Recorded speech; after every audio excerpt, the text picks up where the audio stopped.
on a tendance à répliquer un modèle de consommation sur de différents supports. On ne consomme pas de l'information comme on consomme de la musique ou comme on consomme de la vidéo. Quand vous avez l'information une première fois, vous n'allez pas relire un deuxième article, sauf les professionnels comme nous qui lisons plusieurs angles d'un même sujet. Donc en fait, vous n'avez pas cette surabondance de consommation qui justifie derrière un abonnement. On lit quoi ? On lit 20 minutes, 25 minutes d'information par jour. Combien de temps on passe à écouter de la musique et à regarder des vidéos ? Bienvenue dans Mediarama, le podcast qui explore la galaxie des médias. Ici, nous partons à la rencontre de celles et ceux qui façonnent les contenus, les usages et les stratégies de demain. Je suis François Desfossés, cofondateur de Cosa Vostra, agence de conseil tech et créative. Nous accompagnons les médias dans leur transformation digitale. Contactez-moi sur mediarama@cosavostra.com, sur LinkedIn ou sur notre site cosavostra.com.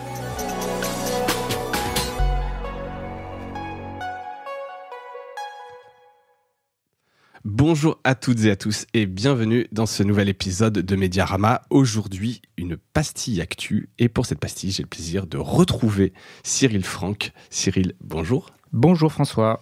Et merci de revenir faire une pastille actu. On avait déjà eu l'occasion d'en faire une ensemble et c'était super. En plus, c'est la première fois qu'on l'a fait physiquement, puisqu'on l'avait fait, je crois que c'était pendant encore le confinement, donc on avait dû faire ça à distance. Je le rappelle, donc Cyril, tu es le directeur de l'ESJ Pro Média, qui dispense des formations. Si tu veux rapidement repitcher l'ESJ Pro, c'est l'occasion aussi. Oui, à formation, accompagnement, des rédactions, des métiers, des médias dans l'ensemble. Top. Donc aujourd'hui, pastille actu, on va parler de quelques news, mais notamment Facebook dans la tempête, puisque je pense que ça doit être la pire semaine dans l'histoire de Facebook. Pas mal d'événements là-dessus, on va revenir dessus dans quelques instants. Les news sur les réseaux aussi en perte de vitesse. Donc là, j'ai repéré cette news dans ton super débrief média. Donc on pourra un peu, et je pense qu'il y a aussi un lien avec le premier, donc un peu de logique sur Facebook. Les kiosques numériques sont-ils voués à disparaître ? Alors c'est un titre un petit peu accrocheur que je prends, mais il y a eu pas mal aussi de mouvements et de concentration dans ce secteur. Donc je voulais faire un petit update là-dessus. Et puis 2-3 news glanées à droite à gauche sur les réseaux, sur un média américain, Ozy Media, qui vient de déposer le bilan et revenir un petit peu dessus, et puis un concurrent de Substack qui se lance, sur lequel on reviendra. Je le disais en préambule, Facebook dans la tempête, pire semaine. Alors je rappelle rapidement les faits, on enregistre aujourd'hui, là on est le 7 octobre, il y a eu en début de semaine une panne de Facebook, qui a affecté toutes ces plateformes. Alors c'est à la fois terrible parce que je crois que tu voulais en parler, c'est que et c'est peut-être on glisse un peu sur la deuxième news, mais c'est quand même intéressant, c'est que les conséquences sont à la fois dramatiques pour Facebook. Mark Zuckerberg par exemple, alors à titre anecdotique, a perdu 6 milliards je crois ce jour-là à cause de la baisse de l'action, mais ça c'est plus anecdotique. Mais surtout c'est tous les business qui en dépendent, n'ont pas pu faire de business. Il y a même des ONG, j'avais vu, qui utilisent WhatsApp vraiment pour recueillir des témoignages. Oups, mon micro qui tombe pendant que je parle, qui n'ont pas pu le faire. Et puis les médias, toi tu disais une conséquence plutôt bénéfique en fait de cette panne sur les médias et la consultation des sites.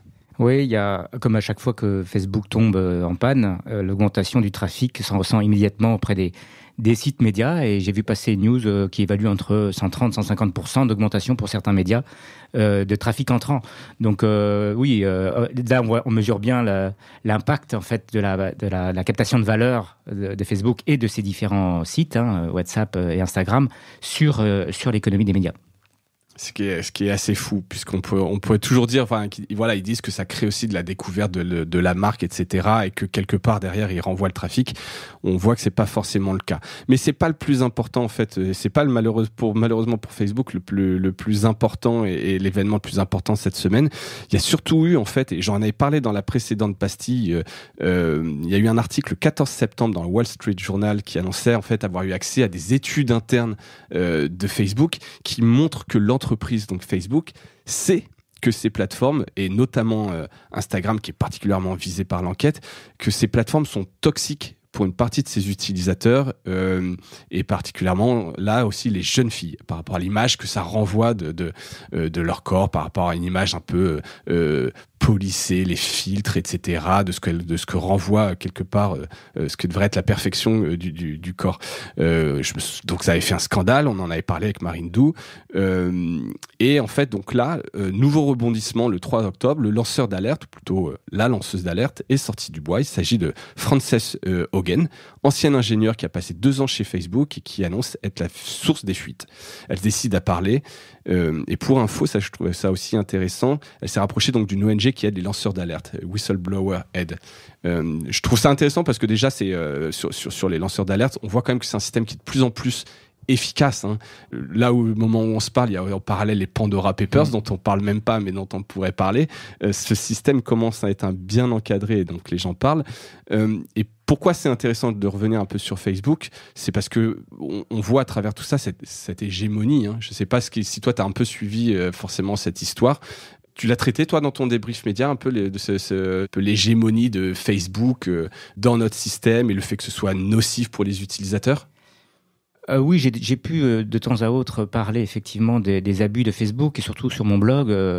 Je me rappelle en particulier de ces différentes tricheries sur la publicité, notamment en Australie où vous avez complètement artificiellement gonflé les chiffres d'audience des vidéos.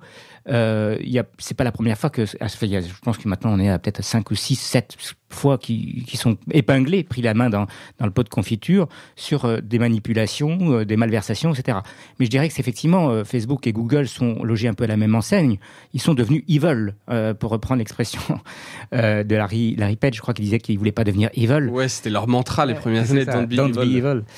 Ils sont tous les deux devenus evil. Après, la question de savoir lequel est le plus méchant des deux, je pense qu'il n'y a pas vraiment de question là-dessus. Ils sont tous les deux assez vilains. Mais ça, je dirais, c'est presque lié au système, pour moi, financier américain. À partir du moment où ils ont été introduits en bourse et qu'ils ont des objectifs, le verre était dans le fruit, je dirais. Et après, peut-être qu'il faut mettre en place des systèmes de contrôle intéressants en interne pour éviter, justement, avec des garde-fous éthiques. On a vu aussi que sur cette question éthique, par exemple, Facebook avait renoncé. Là aussi, ils avaient viré la personne en charge de l'égalité des traitements parce qu'elle avait osé dire que ça n'allait pas dans les algorithmes. Exactement. Et quelque part, en fait, ce que tu dis, ça fait partie un peu des 3-4 grandes déclarations de cette lanceur d'alerte, c'est que Facebook, et ça c'est documenté, a à de nombreuses reprises systématiquement privilégié le profit plutôt que la sécurité de ses utilisateurs. Et ça, c'est fort. C'est-à-dire que c'est ce que tu dis, c'est qu'il y a un cours de bourse. Quand il y avait des décisions importantes à prendre, ils voyaient les problèmes, mais ils ont privilégié, donc sciemment, plus de profit en cachant un peu les informations. Exactement. Donc, la manière de résoudre le truc, ça s'appelle le capitalisme, c'est de faire en sorte que le coût de ce genre de décision soit supérieur aux bénéfices. Donc ça veut dire qu'effectivement, il faut mettre en place un système d'encadrement, des bonnes pratiques, et c'est toujours la même chose, la régulation. La régulation, c'est pareil à tous les niveaux. Là, les Pandora Papers montrent qu'il y a un déficit de régulation, où il y a une opacité des mouvements financiers. Tout ça est lié à la même problématique de régulation.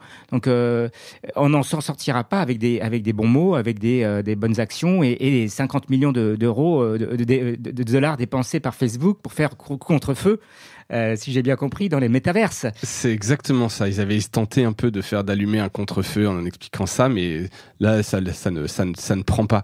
Mais c'est vrai que ça, c'est assez dur. Je veux dire, après, personne n'était dupe sur le fait que Facebook, est guidé par le profit, mais là, de voir vraiment toutes ces déclarations, Facebook qui ment à ses investisseurs avec des annonces publiques qui correspondent pas à ce qui se passe en interne.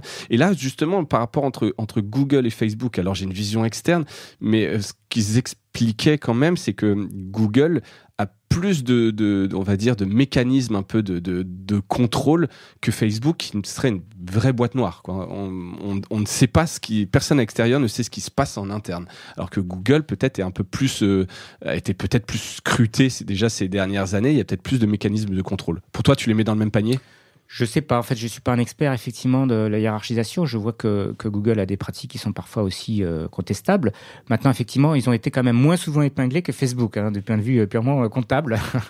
Donc, Voilà, j'ai un peu du mal à hiérarchiser, mais effectivement, je pense que globalement, la question, c'est celle de la régulation de ces grosses plateformes pour la société et la déperdition de valeur.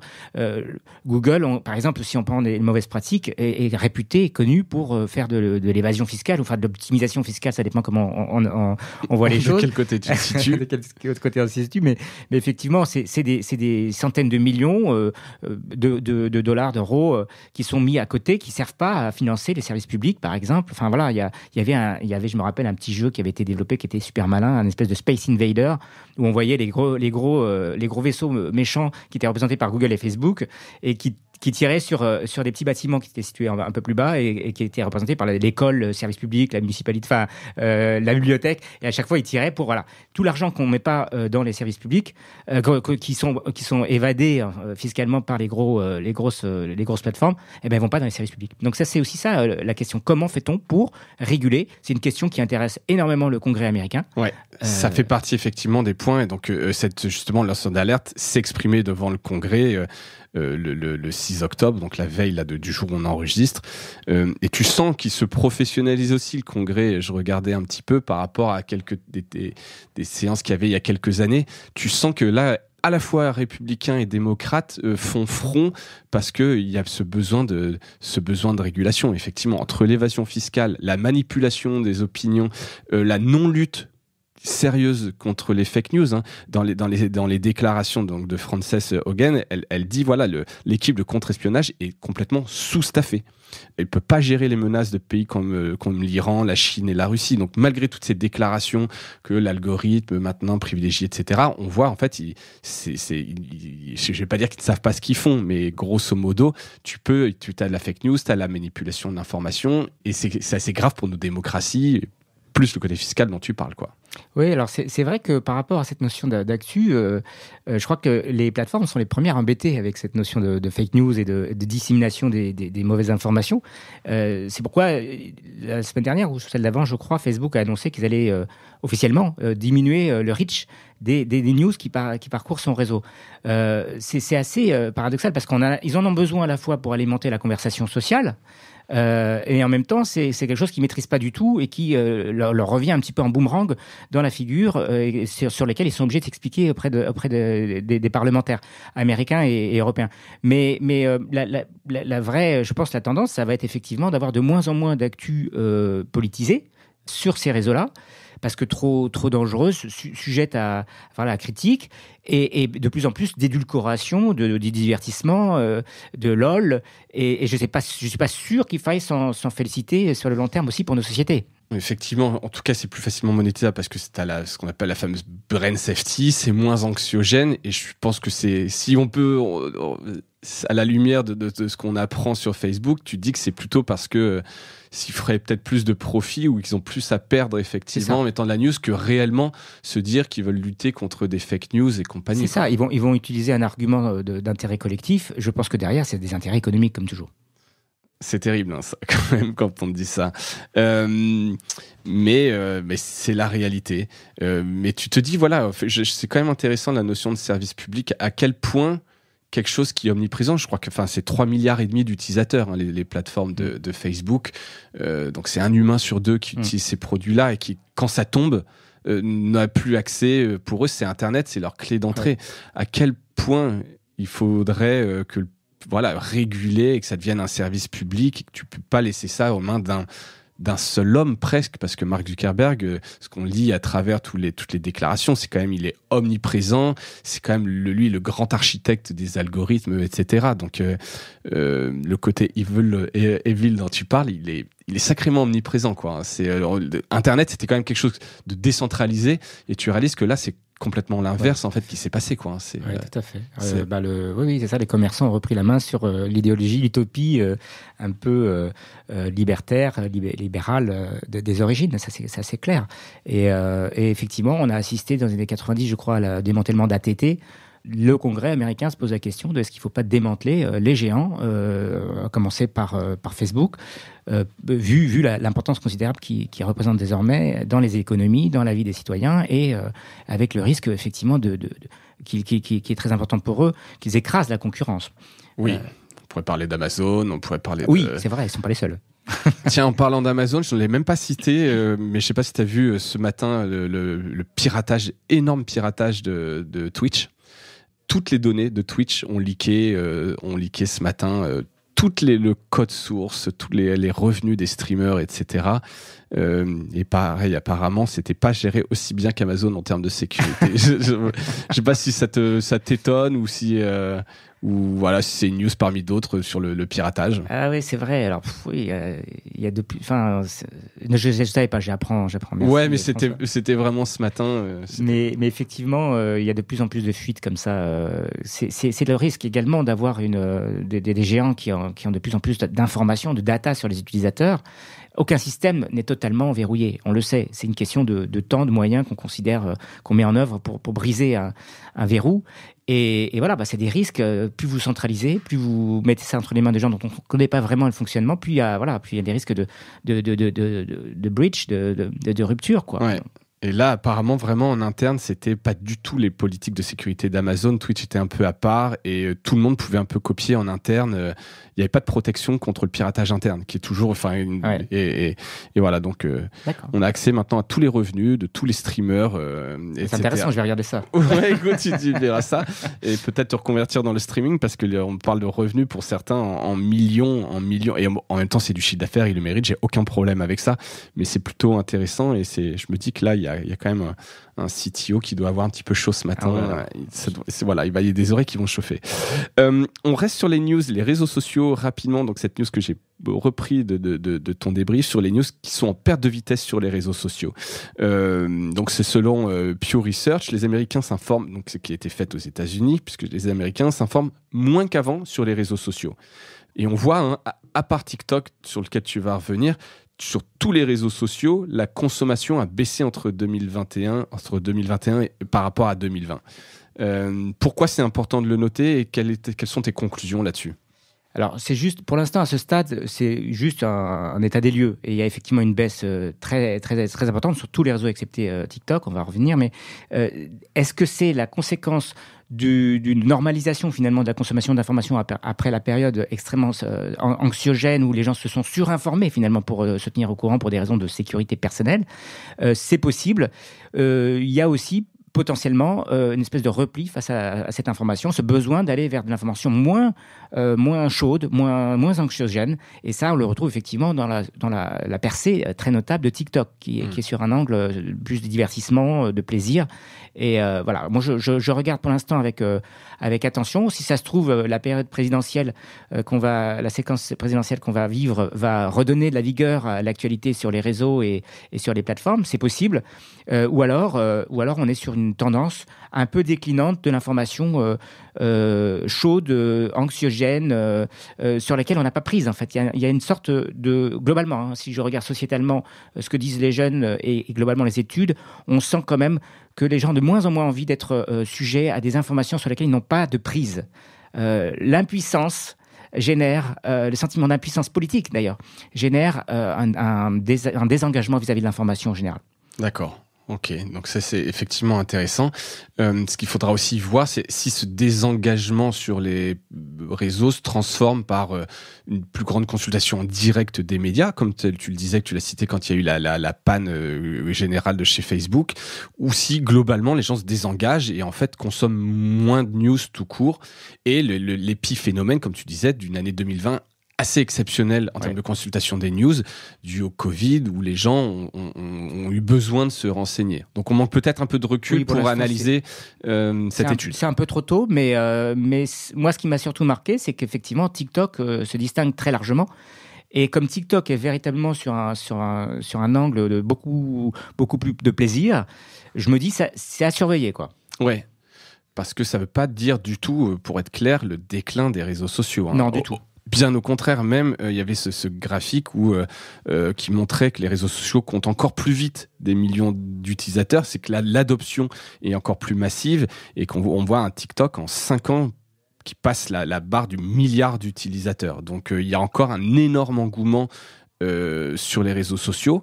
avec ce phénomène, on pourrait aussi en parler longtemps, d'aller capter les jeunes. Parce que je reviens sur Facebook, décidément, si les gens de Facebook écoutent, vont me dire que je tape dessus, mais c'est d'actualité. Ils ont aussi un vrai problème pour aller capter les jeunes, avec ce projet qui a été avorté là tout récemment d'Instagram for Kids. Ils voulaient lancer un Instagram pour les enfants. Voilà, et qui savent que grosso modo, ils sont en train de perdre chez les jeunes. Facebook n'était plus utilisé par les jeunes. Instagram, là, je ne veux pas dire que les gens vieillissent, mais pas loin. Ils ne sont pas sur TikTok. Donc, il y a quand même un vrai sujet d'aller les chercher de plus en plus jeunes, avec tout le risque qu'on a vu justement sur l'image qui est renvoyée. Quoi. On n'a pas fini de parler, à mon avis, des réseaux sociaux, d'adoption. C'est sûr. Toujours sur les news, les kiosques numériques. Alors, voué à disparaître, mon titre est volontairement racoleur, mais surtout qu'il y a eu deux grandes news au sujet des kiosques numériques. Donc les kiosques numériques, vous le savez, c'est ces applications e-press, caféine, Readly, Press Reader, sur lesquelles on peut lire l'ensemble ou une bonne partie de la presse, souvent à partir de ce qu'on appelle le réplica PDF. J'avais eu Harry Assuette de Caféine à ce micro qui venait nous expliquer justement comment fonctionnait Caféine. Mais voilà, des petits signaux faibles où l'équipe qui a été le premier un peu à annoncer son retrait des kiosques numériques suite à cette politique d'être une plateforme globale. Le Point qui le suit, des rumeurs sur Le Parisien, peut-être Les Échos du groupe LVMH. Et en parallèle, donc news hyper fraîche, là, le e-press, donc qui avait été racheté par Toutabo il y a quelques années, qui a priori passerait dans le giron de Readly, un kiosque hollandais. Suédois, non Suédois, pardon, tu as raison Cyril. Hollandais, c'était Blendel. C'était Blendel. Qu'est-ce que ça t'inspire tout ça, sur le modèle des kiosques numériques, avec justement ces marques médias plus fortes comme Le Monde, qui n'y est pas, l'équipe qui en sort, etc. Tu sens que c'est un mouvement de fond ? Oui, alors c'est pas nouveau. Il y a plusieurs groupes déjà auparavant qui s'étaient déjà désengagés, à commencer par mon groupe à moi, à Centre France, La Montagne, il y a quelques années. Je dirais qu'en fait, ce qui se passe, c'est que les gros se sentent ont plus intérêt en fait à développer leur propre audience, leurs propres canaux d'acquisition. La réalité, c'est que le business model des kiosques ne tient pas à 100%. On peut pas financer un média à 100% par ce modèle-là. Donc ça ne peut être que de l'additionnel. Parce que les revenus, la petite redevance qui est versée, qui a une part de l'abonnement payé, etc., c'est infime. C'est infime. Voilà, j'avais fait le calcul sur mon blog. Je voyais par exemple que voilà, sur 2500 éditeurs à raison de mettons 1,5 million abonnés pour Caféine, ça représentait 2500 € par mois par éditeur en moyenne. Alors c'est pas un salaire chargé.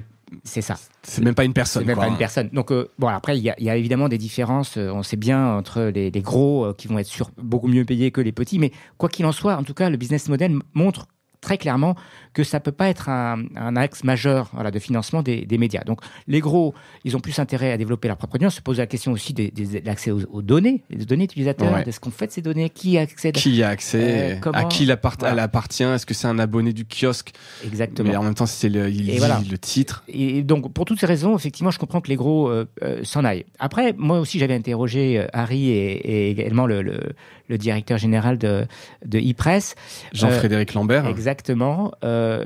C'est des outils marketing. En fait, il y a effectivement cette question de comment est-ce qu'on arrive à attirer ceux qui ne lisent pas la presse. Ils sont nombreux, ils sont une majorité, et qui n'ont pas envie de débourser parce qu'ils connaissent pas le produit. Notamment les jeunes, mais pas que. C'est des outils, les kiosques, qui permettent de faire connaître l'offre numérique et de faire connaître la valeur de ce qu'on vend, pour ensuite les transformer en utilisateurs. Et ce que disait Jean-Frédéric, c'était nous, à partir du moment où on sent qu'il y a une récurrence de visite de quelqu'un qui consomme 1 ou 2 articles d'un même titre, on cède la main et on laisse le titre reprendre, entre guillemets, ses droits. C'est-à-dire qu'ils ont un deal qui dit qu'au-delà de telle consultation par tel utilisateur, ils communiquent la donnée. Voilà, l'email, etc. Et puis ils ont des messages qui suggèrent, vous pouvez vous abonner directement, et hop, un lien vers le site. Donc vraiment, mais donc c'est quand même une petite fenêtre d'utilité. C'est clair que c'est pas. Enfin voilà, je pense que grosso modo pour les gros, ceux qui sont des locomotives d'abonnement avec des grosses marques fortes établies, c'est pas un intérêt majeur. En revanche, là, la question se pose pour la multitude de petits éditeurs. Et je pense que c'est un peu vers ça qu'on tend. C'est-à-dire qu'en fait, il va y avoir une accentuation des inégalités entre les gros d'un côté qui vont faire cavalier seul et puis la multitude, la myriade qui a besoin d'être découvert. Voilà, et pour lesquels, en fait, c'est pas un business model de toute façon forcément central, l'abonnement. Ça peut faire des revenus additionnels, mais c'est pas forcément quelque chose de central, ou en tout cas, il y a aussi souvent des modèles d'événementiel, sur les petits titres, événementiels, conseils en communication, formation parfois. Enfin, il y a plein de petits modèles comme ça sur des petits titres. Et dans ce cas-là, effectivement, les kiosques ont peut-être une utilité à la fois en termes de revenus et aussi de marketing, de diffusion de notoriété et d'image. Donc oui, voilà, je pense qu'il va y avoir surtout deux camps. C'est pas la fin des kiosques, mais c'est très certainement en fait la confirmation de ce que je disais il y a quelques temps déjà. C'est pas un business model en soi, quoi. Mais ça veut dire que si tu as plus les gros titres, parce qu'en fait, pour attirer les gens dans ces formules d'abonnement, alors après, ils se sont approchés des telcos, etc., avec succès. Caféine, c'est un des bonus, je sais plus comment ils appellent ça, dans la formule SFR qui a vraiment beaucoup de sens. Mais si t'as plus l'équipe, si t'as plus le Point ou le Parisien, vraiment le côté PQN, une vraie PQN, les gens seront peut-être moins enclins à s'abonner. T'as quand même quelques titres, si t'as pas l'équipe, t'as pas le traitement du sport quotidien, parce que l'équipe, ils sont uniques. C'est comme si t'as plus les échos, t'as plus l'actualité économique quotidienne, c'est compliqué. C'est sûr. Après, il peut y avoir un repositionnement des kiosques sur le côté. Nous, on vous offre, je dirais, l'information qui n'est pas mainstream. Oui, c'est peut-être plus froide ou plus lifestyle. Plus, la diversité, la pluralité de ce que vous ne verrez pas justement dans les... c'est du marketing là aussi, c'est la diffusion de son offre. Et pourquoi pas, il pourrait trouver un créneau là-dessus, notamment sur les jeunes publics. Donc, pourquoi pas ? Ça peut s'envisager. Je pense effectivement que ça peut être un frein à court terme. Maintenant, il y a de toute façon, les gens s'abonnent à un ou deux titres. Maximum, en fait. Les études montrent ça.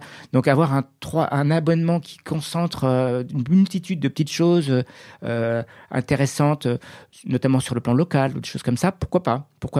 En tout cas, c'est à travailler. À travailler et à suivre donc cette concentration des kiosques en attendant l'avènement toujours le serpent de mer, le Spotify de la presse. J'ai entendu 1 milliard de fois cette idée, mais en même temps sur le papier elle est hyper intéressante. Mais voilà, tu t'abonnes à Spotify aussi parce que tu trouves les artistes qui t'intéressent. Oui, et puis parce qu'on a tendance à répliquer un modèle de consommation sur de différents supports.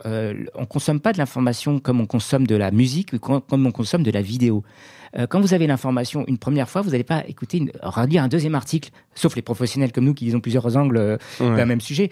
Donc en fait, vous n'avez pas cette surabondance de consommation qui justifie derrière un abonnement. On lit quoi ? On lit 20 minutes, 25 minutes d'information par jour. Combien de temps on passe à écouter de la musique et à regarder des vidéos ? Oui, c'est des heures, c'est en background, c'est quelque chose qui nous accompagne en continu toute la journée, et donc, en tout cas, certaines périodes pour la vidéo de la journée, mais de façon massive, c'est pas du tout la même façon de consommer l'information. Donc le Spotify de l'information, c'est déjà une erreur en soi. En soi de parler de Exactement. Parler de ça. Bon, bah écoute, donc un appel à ce micro, ne plus titrer pour les journalistes le Spotify de la presse parce qu'on parle pas de la même chose. Mais c'est intéressant parce que c'est quand même un marché qui bouge beaucoup, et donc là, je rappelle le rachat de ePress par Redly pour 8 millions d'euros. Donc, voir ce que ça va donner pour cette internationalisation. Voilà pour les grandes news que j'avais notées. Donc deux, trois petites news très rapides. Alors là, c'est encore une fois très américain. C'est la chute d'un alors c'est pas un empire média, mais d'un groupe média qui s'appelle Ozy Media, qui a été créé en 2013. Et pour moi, ça illustre un peu les limites du fake it until you make it. Tu sais, que cette grande expression qui vient des startups. Donc ils avaient levé, alors pour la petite histoire, environ 80 millions de dollars sur plusieurs années. C'est un groupe qui était très incarné par Omar Watson, un ancien présentateur télé sur MSNBC, qui a des origines ethniques américano-jamaïcains, etc. Donc qui incarnait plein de choses, etc. C'était vraiment le chouchou des investisseurs. Il était dans la Silicon Valley. Ça marchait bien, mais il y a eu ces derniers mois beaucoup de doutes sur des chiffres, sur des déclarations, jusqu'à donc un événement qui est pour le coup à la fois cocasse et dramatique et qui a entraîné leur chute. Pour faire une nouvelle levée, ils ont trompé Goldman Sachs, alors que c'est un ancien de Goldman Sachs, en se faisant passer pour un exécutif de YouTube, donc une histoire un peu rocambolesque où ils ont dit que sur Zoom, la vidéo marchait pas, ils sont passés sur une conf call et ils ont truqué la voix digitalement pour se faire passer pour un exécutif de YouTube et rassurer sur le fait que Ozy Media était un grand succès sur YouTube. Ça, c'est su. Bon, derrière, ils ont essayé de se rattraper, mais je vois pas comment tu rattrapes un truc comme ça, jusqu'à ce qu'on apprenne là le dépôt de bilan. Voilà, donc je sais pas si tu as une réaction à ça, et en même temps, il n'y a pas forcément grand-chose à dire, mais sur le fake it until you make it, qui peut parfois avoir des limites, quoi. Ouais, il y a une injonction contradictoire à dire ne demande pas la permission, fais-le et puis excuse-toi après. Et à l'autre côté, sois quelqu'un de respectueux, d'éthique, de morale. Moi, je suis plutôt de la deuxième école, évidemment. Normal. mais je vais faire un petit rapprochement débile, mais j'ai vu passer un reportage à Géographique sur le décès de Bernard Tapie, où on le voyait faire son tour du monde, là, sa transat avec... je ne sais plus exactement quelle course il faisait avec le FCA. Et le reportage était dithyrambique sur cette audace incroyable de cet homme là, qui avait accepté de traverser la tempête. Oui, enfin, moi, ce qui m'a surtout marqué, c'est que le gars, il emmène une équipe entière derrière lui, en pleine tempête. Le capitaine lui dit, c'est dangereux, n'y va pas. Il dit, c'est pas grave, on va y aller. Pourquoi ? Pour son ego. Ouais. Il voulait battre le record, il l'a battu et il s'en est sorti. Bon, il s'en est sorti, ils ont eu des avaries, ça a été chaud, tout le monde a flippé. Bon, et aujourd'hui on retient, quel grand homme, c'est super, regardez ce qu'il a fait. Ouais, il aurait pu aussi mourir avec son équipage. Et là, on aurait eu un autre jugement sur le personnage. Donc, c'est pas pour taper sur tapis, mais pour vous dire qu'à un moment donné, on est dans une société où ceux qui ont forcément réussi ont raison. L'histoire donne raison à ceux qui ont réussi, quoi. Et là, en l'occurrence, moi, je l'aurais pas fait. Et quitte à ne pas avoir une petite médaille sur ma bio qui dit il l'a fait, quoi. Ouais. Écoute, c'est intéressant. C'est un peu ça. C'est un peu ces limites où des fois ça passe, des fois ça casse. Alors là, en l'occurrence, je pense que bon, à part l'argent des investisseurs, il n'y a pas grand-chose, mais tu peux aussi rapprocher ça d'un Theranos, tu sais, cette boîte américaine, ouais. Puisqu'on parlait de la Silicon Valley, où sur des tests sanguins, en fait, ils ont un peu faké le truc en attendant de réussir, sauf que derrière, là, on parlait de santé, etc., et ça peut être des conséquences beaucoup plus dramatiques. Donc voilà, je sais qu'il veut essayer de se relancer aux immédiats, mais à suivre. Voilà, c'est plus anecdotique, mais je le trouvais comme ça très culotté d'aller essayer de tromper Goldman Sachs en fakant la voix d'une personne de chez YouTube. C'est assez rocambolesque. Et puis, toute dernière news très rapide, légère, je le disais, le lancement d'un concurrent de Substack qui montre un peu toujours la vitalité de ce marché des newsletters. Beehive.com à tester. Donc toi, tu es sur Substack, en l'occurrence. Est-ce que ça continue ? Tu es content de Substack ? Oui. Alors, c'est un outil vraiment très pratique, clé en main, qui permet vraiment non seulement de créer je ne vais pas faire la promo de Substack, je m'en fous. C'est la facilité pour montrer toujours un peu On gagne encore un cran de facilité pour se concentrer sur les contenus, sur ce qu'on raconte, quoi. Et ça, c'est plutôt bien. On n'est plus sur la question de l'interface. Alors, je dis pas que ça n'a pas d'importance, mais disons que pour des journalistes ou pour des gens dont c'est pas le métier, ça permet, disons, d'accéder à un outil qui fonctionne bien et d'avoir les pages web derrière automatiquement gérées.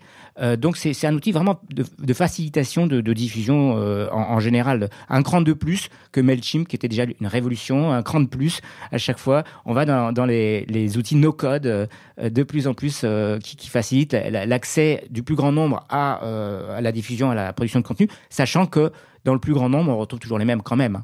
Ouais. Quand même, il faut le dire, évidemment, tout le monde ne s'en sort pas et c'est pas aussi simple. Donc là, c'est vraiment une news très récente. J'avoue que j'ai pas trop creusé les différences entre cette nouvelle plateforme. Donc c'est des anciens de Morning Brew. Bon, qui a priori connaissent bien le business de la newsletter. On va pas refaire la promo de Morning Brew, mais c'est juste hallucinant leur réussite.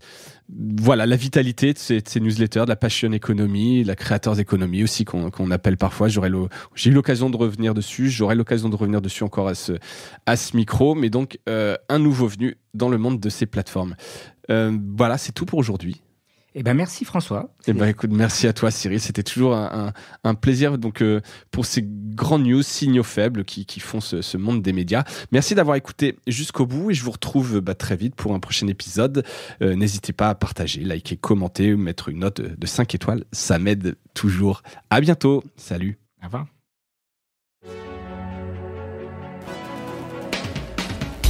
Merci d'avoir écouté cet épisode de Mediarama. J'espère qu'il vous a plu. Si c'est le cas, abonnez-vous pour ne rater aucun épisode, parlez-en autour de vous et laissez-moi un commentaire sympathique sur Apple Podcast, ça m'aide à remonter dans les classements.